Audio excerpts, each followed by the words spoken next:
Hey guys, I've talked a lot in the past about benchmarking yourself against yourself so that you can compare your own performance game to game rather than worrying about whether you won or lost and all that other stuff. It's a really helpful tool to benchmark yourself. And one of the the benchmarks I always talk about is a 10-minute benchmark of $3,500 of army and 37 workers. And it's easy to remember one benchmark. It's easy to say, okay, well, at 10 minutes I should have $3,500. Did I or didn't I? But a lot of times a game will end at 13 minutes, or a big fight will happen at 16 minutes, and you'll say, well, how big was my army relative to myself at the point when that battle happened? So if you want to look at a random other benchmark that isn't 10 minutes, like let's take a 15-minute benchmark here, and say, well, I had 7,300 at 15 minutes. Is that good or bad?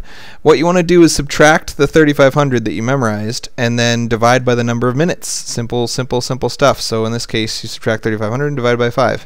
So you end up with graphs like this, and here's the 15-minute, here's the 7,600, and divide by 5, and it gives me $820 a minute of spending since 10 minutes. So it's important that you compare right before the battle happened. Don't just say, hey, I did good at 10 minutes, why did I lose? Check whether you did good right before the battle.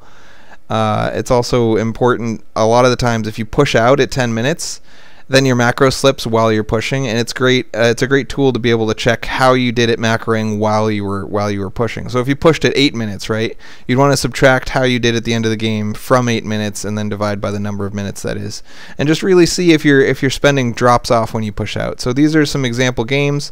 In this game, you can see I'm doing great. I'm doing great. This is actually Tom. Tom's doing great. Tom's doing great on spending, and then he pushes out right here, and suddenly no spending, very low spending, and only 1 minute where he actually hit the spending. And same general thing over here, although slightly better.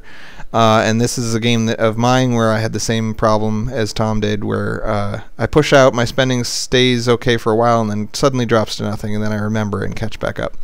So it's a good way to identify where you're slipping up on your macro. Good luck.